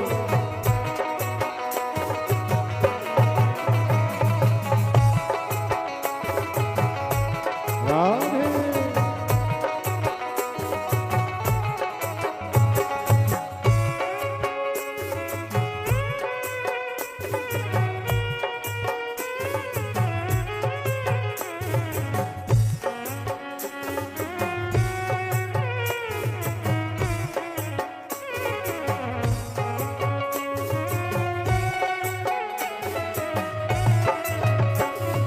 डमरू के धुन सुन के नारद जी आए, डमरू के धुन सुन के नारद जी आए, नारद जी आए संग बीना बिलाए, नारद जी आए संग बीना बिलाए। धीमा बजाओ भोलानाथ डमरू, धीमा बजाओ, धीमा बजाओ भोलानाथ डमरू, धीमा बजाओ, धीमा बजाओ भोला, धीमा बजाओ, धीमा बजाओ भोला, धीमा बजाओ, धीमा बजाओ बाबा, धीमा बजाओ, धीमा बजाओ बाबा, धीमा बजाओ। अरे धीमा बजाओ भोलानाथ डमरू, धीमा बजाओ, धीमा बजाओ भोलानाथ डमरू, धीमा बजाओ, ओ धीमा बजाओ भोलानाथ डमरू, धीमा बजाओ, धीमा बजाओ भोलानाथ डमरू, धीमा बजाओ। हार हार। महादेव अपने स्थान पर बैठकर बाबा को अपने हृदय का भाव बड़े भाव से आनंद से विनय करिए, निवेदन करिए, विनती करिए। शिव जी को बड़े हृदय से अपने मन से बाबा को अपने हृदय से पुकार, दिल से विनय। जहां जगह मिले वहां बैठ जाओ, साथ में बोलिएगा। जिस विनय को करने के लिए सारी दुनिया के लोग कथा के पंडाल में पहुंचते हैं, उसी विनय को हृदय से प्रार्थना करिए और आप और हम सब मिलकर बाबा से विनय करें। आपकी आवाज़ व्यासपीठ तक आए, व्यासपीठ और आपकी आवाज़ शिव तक जाए, इस भाव से विनय करिए।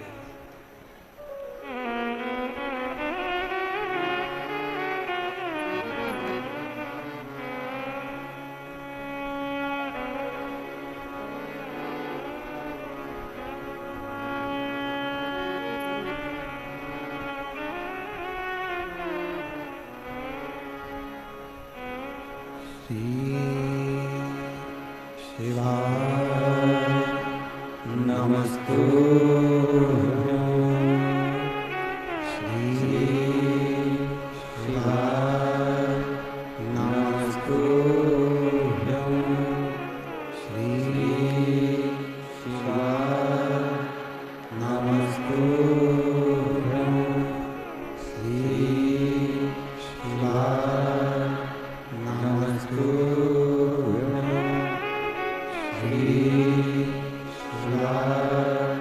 नमस्तुभ्यं भोला सब दुख काटो हारा ओ भोला सब दुख काटो हारा शिव शंकर जपो तेरी माला भोले बाबा जपो तेरी माला भोला सब दुख काटो हारा ओ भोला सब दुख काटो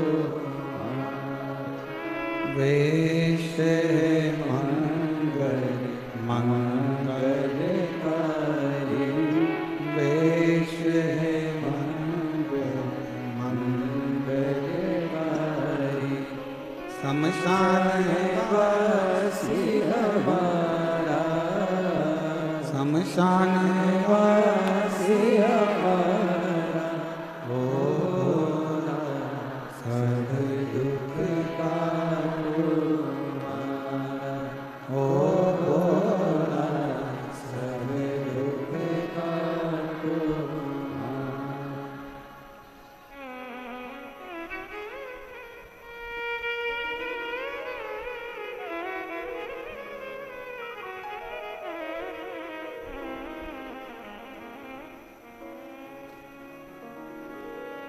बाबा देवाधिदेव महादेव भगवान शिव ओगरदानी त्रिकालदर्शी कैलाश विनाशी भगवान शंकर की कथा कर रहे हैं।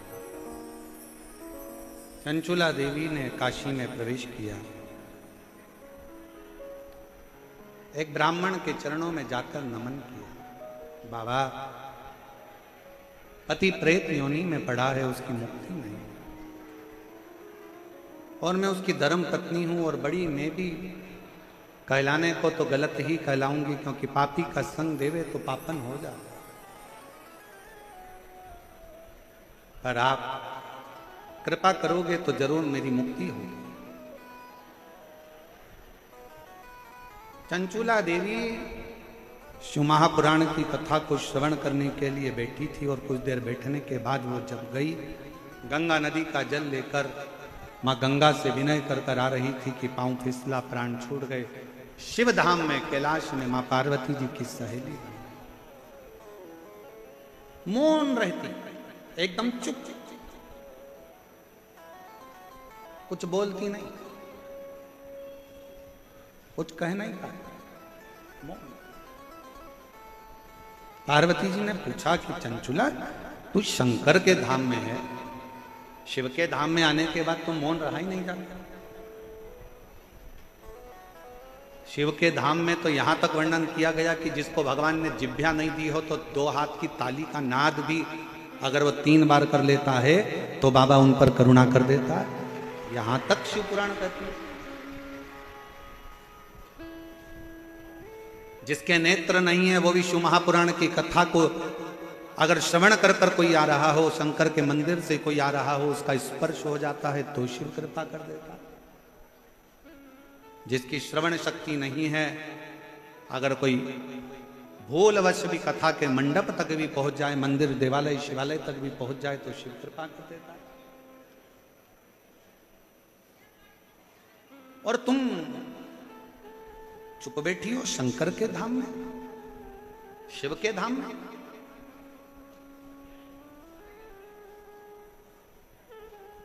एक बहन का पत्र आया, अभी हमने देखा उसको खोलकर। उस पत्र में उस बहन ने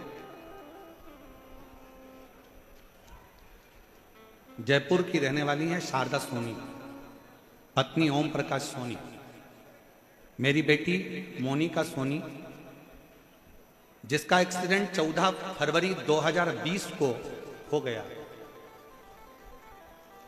14 फरवरी 2020 में इसका एक्सीडेंट हुआ था मोनिका का। तब से ये कोमा में थे।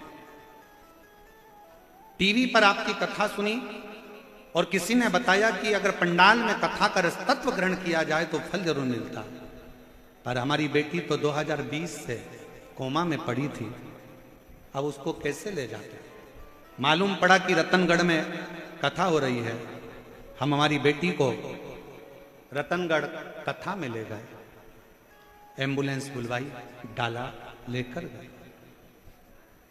इतना भीड़ था, प्रणाम किया। कथा थोड़ी सी वो कोमा में पड़ी क्या सुनी। बेलपत्र मांगी व्यासपीठ की, दी। आज बाबा की कृपा से हम बाबा को धन्यवाद देने के लिए आए हैं कि रतनगढ़ की कथा तो अभी बाबा ने कृपा करी। आज हमारी बेटी बाबा की कृपा से कोमा से बाहर निकल गई है, इसलिए बाबा को प्रणाम करते हैं। फरवरी 2020 का फोटो जब से वो कोमा में पड़ी थी तब का लगाया है। आप लोग एलईडी पर, आस्था चैनल पर देख सकते हैं। अप्रैल में जब कथा रतनगढ़ की श्रवण कर आई है, उसके बाद जिंदगी में 2020 से पहली बार कोमा से उठकर बैठी है। दूसरा फोटो उसका कोमा से उठने के बाद। दूसरा, शिव करुणा सागर है, शिव दया सागर है। उसकी भक्ति, उसकी अविरल भक्ति, उसका भजन, उसका कीर्तन, उसका स्मरण, उसकी नाम उच्चारण। और हम फिर कहेंगे, आप आए हो विश्वास के साथ, बाबा से विश्वास के साथ कह कर जाना। और मेरी जीजियों, फिर निवेदन करूं मेरे जीजाओं से, अगर दिल से आए हो ना तो दिल से लेकर भी जाओ। ये शिव पुराण की केवल कथा नहीं है। ये एक बेटी अपने बाप से संवाद करती है, एक बेटा अपने पिता से कुछ बात करता है। ये वो शिव। चंचुला, तू मौन है, तू चुप है, और वो भी शिव के धाम में, शंकर के मंदिर में आने के बाद और मौन, शिव के धाम में आने के बाद और मौन। यहां तो कावड़िया भी अगर कावड़ लेकर चलता है तो गर्जना करता चलता है, बोल बम का नारा है, बाबा एक, सारी समस्या का हल। यहां तो गर्जना करता करता कावड़िया चलता है, यहां तो शंकर के मंदिर में कोई मौन होकर जाए, ये कहां की रीति है? सारे मंदिर में चुप रही है, पर शंकर के मंदिर में जाकर तो आवाज लगाइए, हार हार महा। सारे मंदिर में चुप रही है, पर शिवालय में जाकर तो गर्जना होना चाहिए। दुख हर, कष्ट हर, दारिद्र हर, हार हार महा। गर्जना शिव के सामने। तो कहा, गुरुजी आप कहते हो शंकर जी के मंदिर में आवाज लगाओ, जरूरी है। बच्चा जब तक रोता नहीं तब तक माँ उसको गोदी में लेती नहीं। बच्चा जब तक रोता नहीं, माँ जब तक गोदी में लेती नहीं, और गोदी में लेती नहीं तो दूध पिलाती नहीं। इसलिए भगवान के मंदिर में जाकर जब तुम आवाज लगाओगे, शंकर जी को लगेगा मेरी औलाद आ गई है। बहुत दिन से चिल्ला रही थी, आज सामने आकर खड़ी हो गई है। गर्जना उसके साथ। शिव है शंकर। सब दूर चुप रही है, पर शंकर के मंदिर में तो जाकर आवाज अलख जगाओ, नगाड़ा बजाओ, डमरू बजाओ, और अगर कुछ भी नहीं कर सकते तो 3 बार ताली बजाओ, और वो भी नहीं कर सकते तो बम बम बोले, हार हार गर्जना शिव के मंदिर में होना चाहिए। क्यों डरे किसी से? छत्रपति वीर शिवाजी महाराज की मां जीजाबाई ने तो कह दिया था छत्रपति वीर शिवाजी से कि सुन बेटा शिवा, युद्ध के मैदान में भी जाना तो बिना गर्जना के मत जाना। इसलिए वीर शिवाजी, छत्रपति वीर शिवाजी जब युद्ध के मैदान में जाते थे तो पहली गर्जना लगाते थे, हर हर। पहली गर्जना। क्यों डरे? गर्जना के साथ। और महाराज,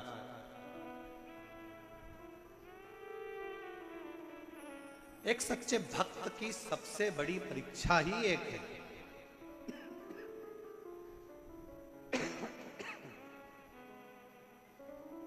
एक सच्चे भक्त की सबसे बड़ी परीक्षा है,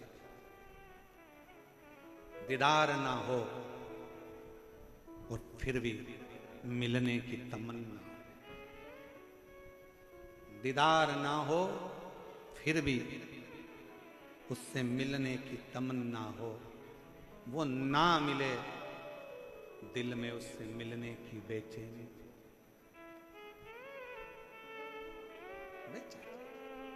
ऐसे कई शिव भक्त हैं जो पंडाल में भी नहीं पहुंच पाते, देख भी नहीं पाते, मिल भी नहीं पाते। हमारा तो जाने तो हम तो मिले ना मिले, दर्शन हो ना हो, पर वो पंडाल तक भी नहीं पहुंच पाते। पर ऐसे कई शिव भक्त हैं जब आप यहाँ से निकल कर जाते हो, आपके मुख का दर्शन भी कर लेते हैं तो उनको लगता है कि हमने पंडाल का दर्शन कर लिया, हमने शिव तत्व को प्राप्त।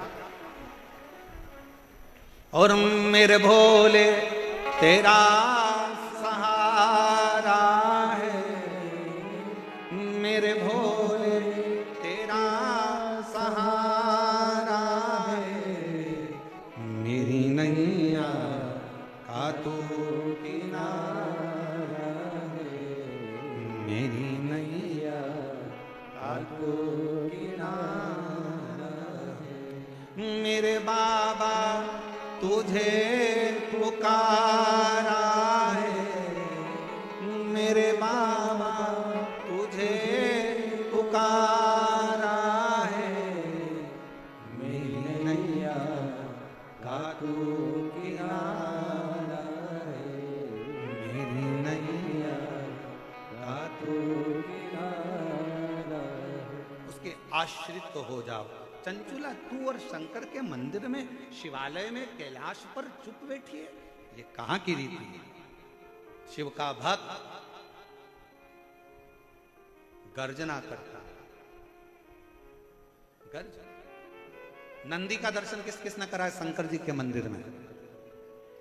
जम के हाथ उठाओ जरा, दिखना तो चाहिए। नंदी का दर्शन करा है शिव जी के मंदिर में? ठीक है। नंदी जी के गले में घंटी का दर्शन करा है? अरे बोलो तो जम के, आओ। ठीक है।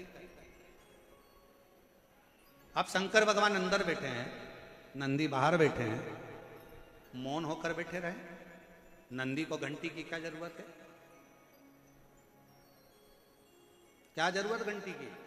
कान, शिव है, शंकर हैं, मौन होकर बैठे रहे। पर नहीं, नंदी के कान में जैसे ही शिव भक्त जाकर कहता है कुछ भी, लोगों को लगता है पत्थर का नंदी क्या घंटी बजाएगा, हम हाथ से घंटी बजाएंगे तो घंटी बजेगी। पर जब शिव भक्त शंकर के मंदिर में जाता है, शंकर को जल चढ़ाकर शिव जी से अपने मन की बात कहकर नंदी के पास में आकर बैठता है ना, और जब अपने मन की कामना कहता है, बाबा बड़ा दुखी हूँ, मेरे शरीर में ये रोग हो गया है, बहुत कष्ट का जीवन चल रहा है दातार, नंदी के गले की जो घंटी है वो बाबा के लिए, लोग समझते हैं कि पत्थर की घंटी है, नहीं बजती, पर वो हृदय की घंटी से नंदी बजा देता है, शंकर तक हमारी बात को पहुंचा देता है और शिव हमें स्वीकार कर ले, शिव स्वीकार कर शंकर।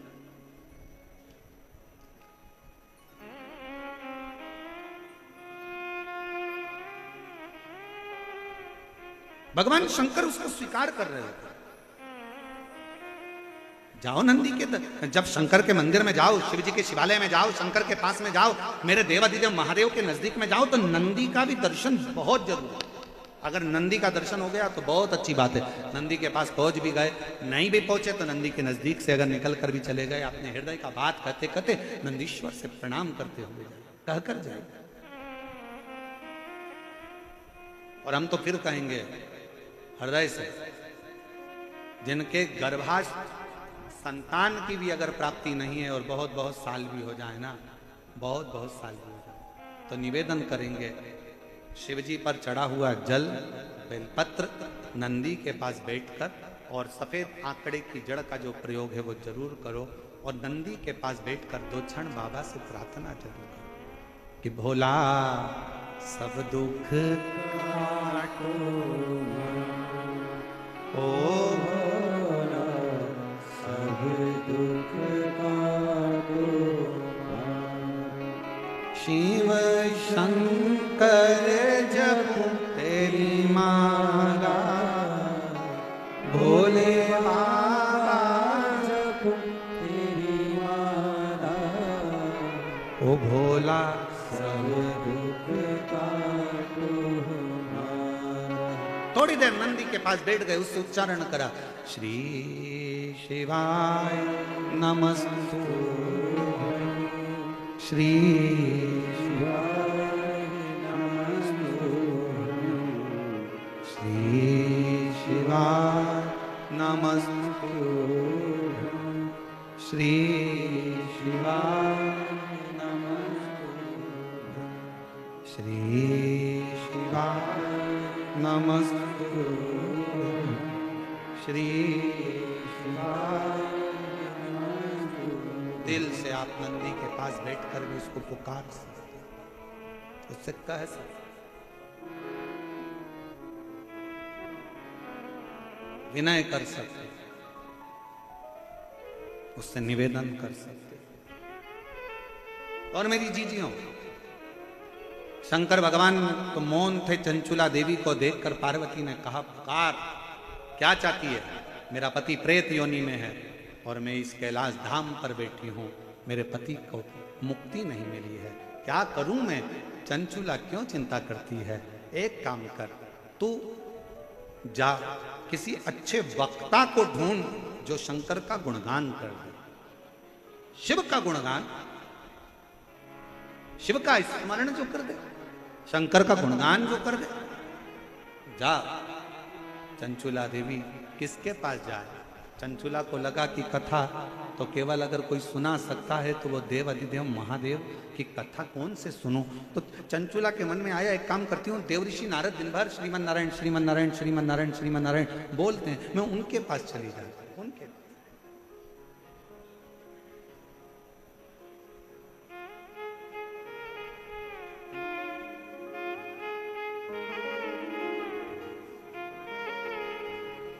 हमारे बीच में श्रीमती कुसुम जी यादव, यहाँ के महापौर जयपुर क्षेत्र की, एक बार जोरदार ताली बजाकर उनका स्वागत, वंदन, अभिनंदन।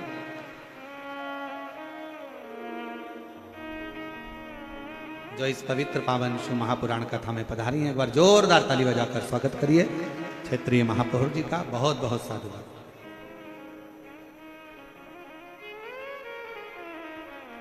शिव से कहो, शंकर से कहो, विनय करो, निवेदन, और तेरा ही दिया खाया पिया है, तेरा शुक्रिया है, तेरा शुक्रिया है, मुझे भोले बाबा ने बहुत दे दिया है, तेरा शुक्रिया है, तेरा शुक्रिया है। जितना बन सकता है विनयता में लिखा। चंचुला जाओ। चंचुला देवी पहुंची देवऋषि नारद जी के पास। नारद जी तो बैठे हुए वीणा लेकर भजन कर रहे थे, श्रीमन नारायण श्रीमन श्रीमन बोल, और नारायण श्रीमन नारायण नारायण श्रीमन नारायण। नारद जी लगे थे भजन में, स्मरण में डूबे हुए, नाम कीर्तन में डूबे हुए। चंचुला देवी ने हाथ जोड़कर प्रार्थना करी, प्रणाम करा, देवऋषि नारद मैं आपको नमन करती हूँ। नारद जी ने कहा, तुम कौन? उस बिंदुक की धर्म पत्नी जो प्रेत योनि में पड़ा हुआ है, जिसकी मुक्ति नहीं हुई, जिसका मोक्ष नहीं हुआ, तुम उसकी धर्म पत्नी और मेरे सम्मुख में खड़ी हो, तुम जानती हो मैं कौन हूं? चंचुला देवी मुस्कुराकर बोली, मैं जानती हूं तुम देवऋषि नारद हो। देवऋषि, मैं अच्छे से जानती हूं ऋषिवर आप ही हो जो मुझे भगवान की कथा सुना सकते हो। नारद जी मुस्कुराकर बोले, मैं क्या कथा सुनाऊं, मुझे तो खुद श्राप लगा है कि एक जगह पे नहीं बैठ सकता। चंचुला देवी ने पूछा कि तुम्हें श्राप लगा है, एक जगह पे नहीं बैठ सकते? नहीं, ऐसे कई लोग होते हैं संसार में जिनको श्राप लगा होता है, वो कथा में बेचारे बैठ ही नहीं पाते। जो बार बार जाता आता बार बार दिखे तो सिर पे पल्लू लेके उसके पांव पड़ लेना चाहिए। नारद जी अच्छा हुआ आप आ गए, हमने आपका दर्शन कथा में तो कर लिया।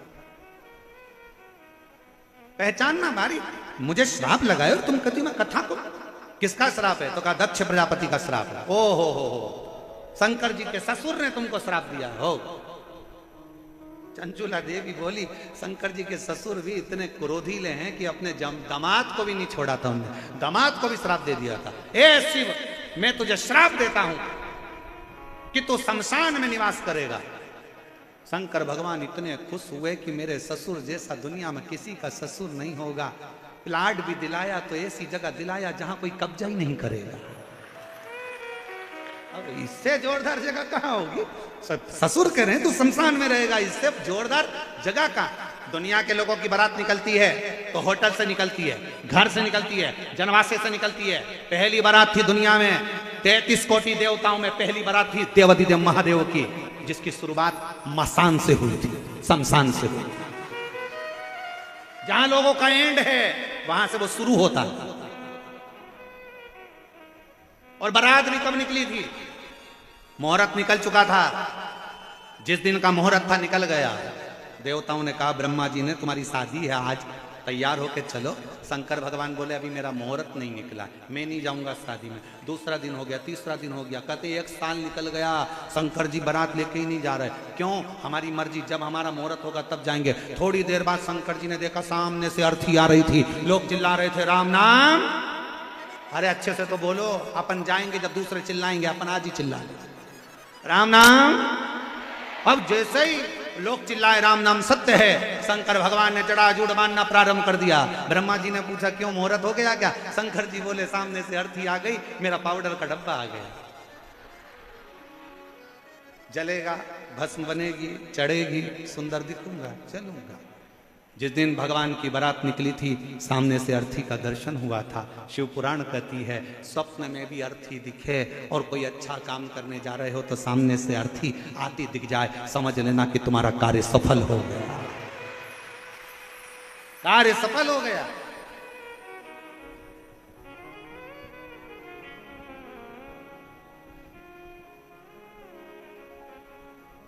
शिव पुराण कथा कहती है सेवा में लीन हो।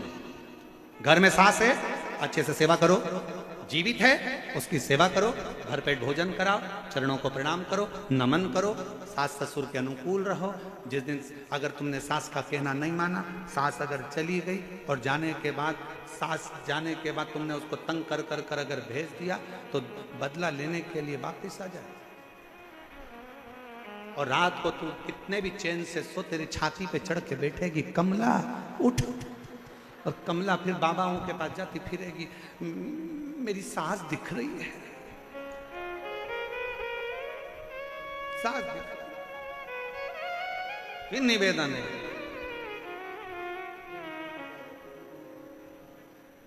हमारे बीच में श्री प्रेमचंद जी बेरू जी उप मुख्यमंत्री राजस्थान सरकार से पधार रहे हैं। एक बार जोरदार ताली बजाकर साधुवाद। श्री प्रेम जी बेरवा जी उप मुख्यमंत्री राजस्थान।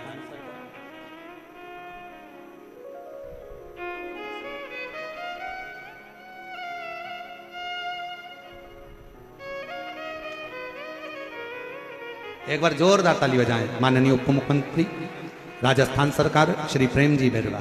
जोरदार ताली बजाकर साधुवाद। जो सपरिवार आप सब शिव महापुराण की इस पवित्र कथा में पधारे, और बहुत बहुत साधुवाद है सभी अतिथिगणों का जो इतने प्रेम से इस पवित्र कथा का लाभ ले रहे। सेवा करिए।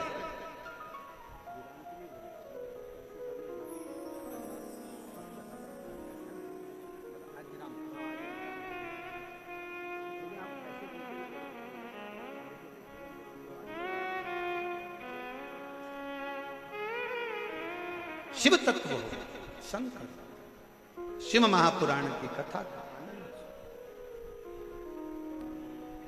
और जीवन की सुखता, जीवन का आनंदता वही है जीवन।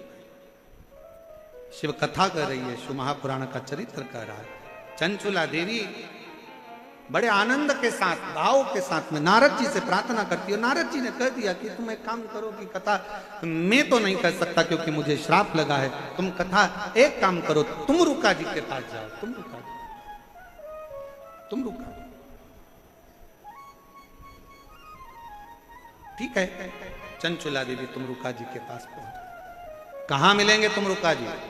तो कहा जहां पर शिव नाम लिया जाए, भगवान शंकर का जहां गुणगान हो जाए, शिव नाम का उच्चारण जहां हो जाए, वहां तुम रुका जी मिल जाएंगे। तुम रुका जी के मिलने का स्थान ही शिव तत्व है, शंकर का नाम, शिव उपास्य, शिव उपास्य।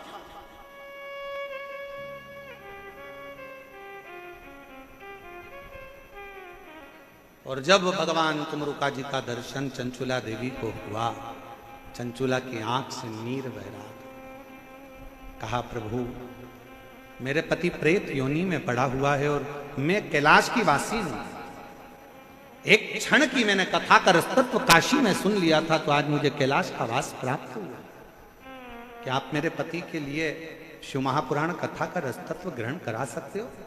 तुमरुका जी तो प्रसन्न हो गए कि अगर शिव भक्त कथा सुनना चाहे और कोई कथा का आनंद भाव सामने प्रकट हो जाए तो इससे बढ़कर सुख क्या है।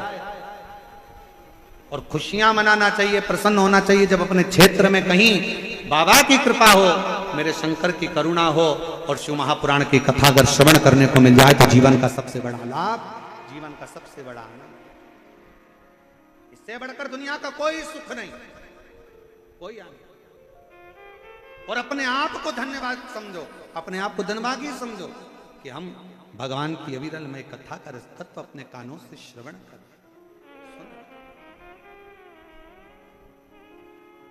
चंचुला देवी विनय, आप क्या कथा श्रवण करा दोगे? हाँ, पर इसका यजमान कौन होगा, कौन बनेगा, कथा कौन कराएगा? किसकी सामर्थ्यता है कथा कराने की? किसी की सामर्थ्यता सुपुराण कराने की नहीं है।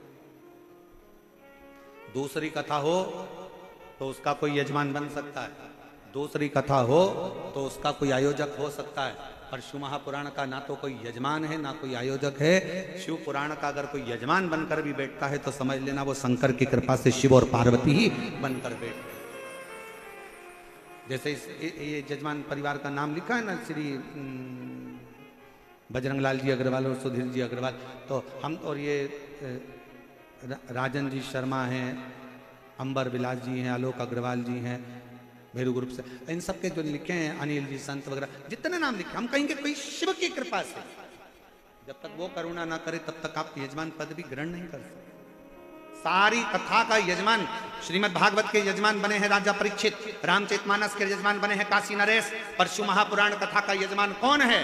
तो क्या इसका यजमान कौन बनेगा? तो चंचुला देवी बोलती है मैं किसको विनय करूं, किसको निवेदन करूं? तुमरुका जी ने कहा जाकर शंकर जी से प्रार्थना करो, शिव जी से निवेदन करा, मुझे शिव पुराण का यजमान नहीं मिल रहा।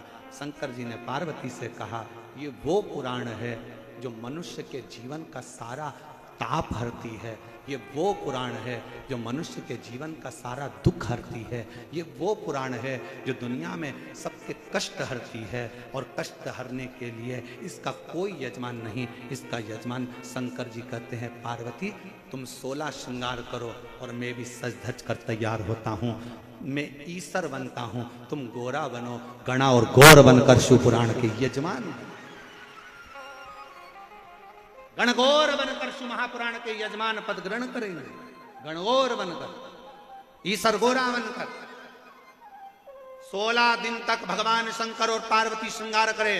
शास्त्र कहता है शिव जी का मंगल विवाह हुआ तो शंकर भगवान ने श्रृंगार नहीं करा था, भगवान शंकर का श्रृंगार नहीं हुआ था, पर जिस समय पर भगवान शिव महापुराण के यजमान बने तो स्वयं दूल्हे जैसा फेटा बांधा है। शादी करने गए थे तो जटा जूट बांधे थे, चंद्र धरा था, यहां तुर्री लगाई है सिर पर, तुर्री।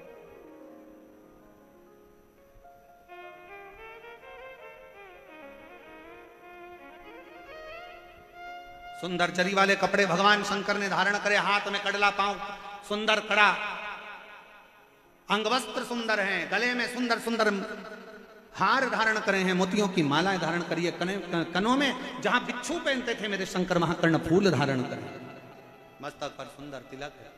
और मेरी माँ जगत जननी जगदम्बा दुर्गा भवानी का तो श्रृंगार बखानना ही, श्रृंगार का वर्णन करना ही बड़ा कठिन है, बड़ा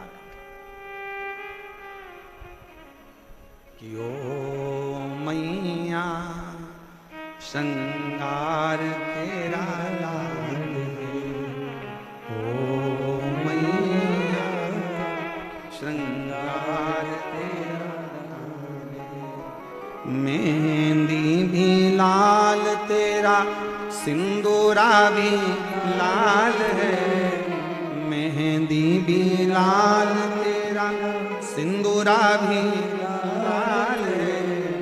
ओ मैया चुंदड़ी का रंग लाल है, ओ मैया चुंदड़ी का रंग लाल है।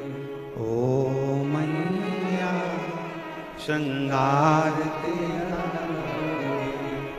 ओ मैया श्रृंगार तेरा ओ महावर भी लाल तेरा हरवा भी लाल है, महावर भी लाल तेरा हरवा भी लाल है। ओ मैया बिंदी का रंग लाल है, ओ मैया बिंदी का रंग लाल है।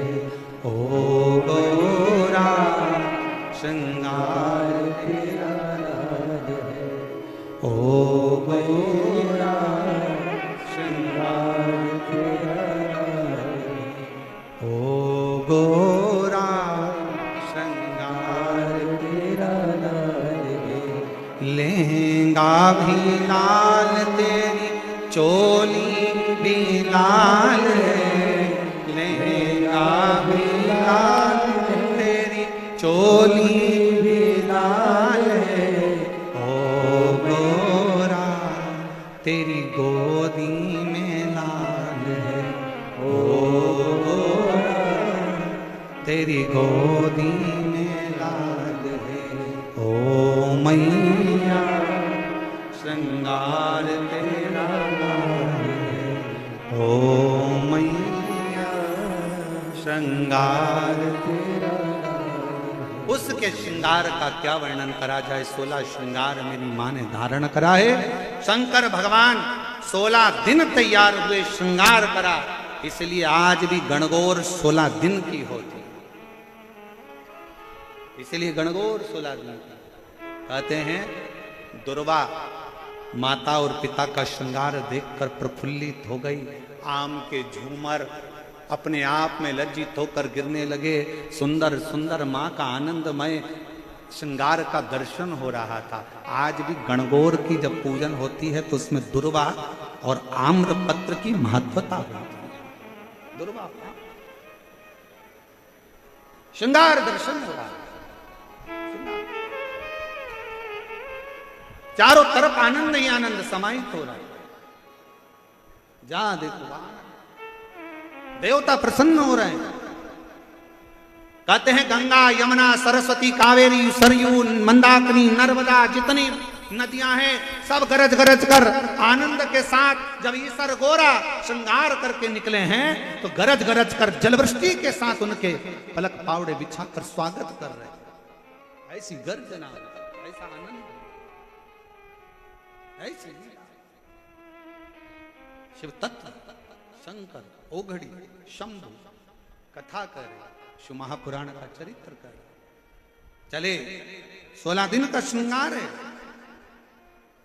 श्रृंगार शिव जी ने जो 16 दिन श्रृंगार करा वो सनातन धर्म में, हिंदू धर्म में 16 संस्कार हुए हैं।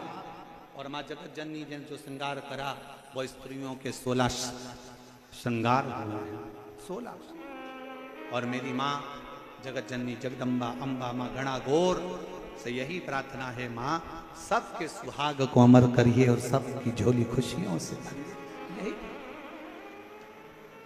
और शंभु शरने पड़ी मांगू घड़ी रे घड़ी दुख काटो दया करीने दर्शन आपो शंभो शरणे पड़ी मांगो घड़ी रे घड़ी दुख काटो दया करीने दर्शन आपो शंभु शरणे पड़ी मांगो घड़ी रे घड़ी दुख काटो ध्यान देंगे।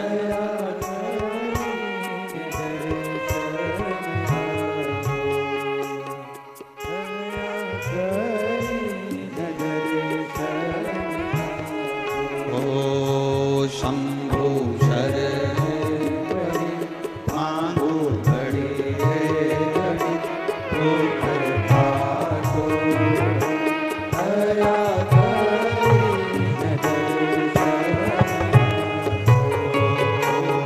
दया ओ शंभु शरणे पड़ी मांगो घड़ी रे घड़ी दुख दया ओ दया करीने दर्शन ओ शंभो शरणे पड़ी मांगो घड़ी रे घड़ी दुख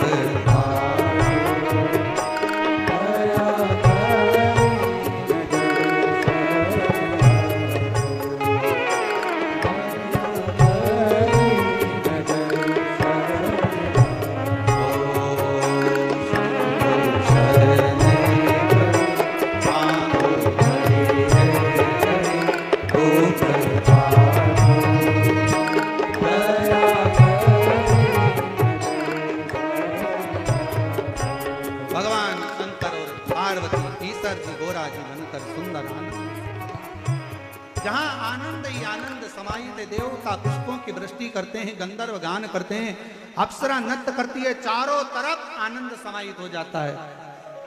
भगवान ईश्वर गोरा जब सम्मुख में आते हैं, सम्मुख ऐसी शिव कृपा भगवान शंकर की अविरल भक्ति। ईश्वर गोरा शिव महापुराण की कथा चल रही है, जिसका आप और हम आनंद ले रहे हैं।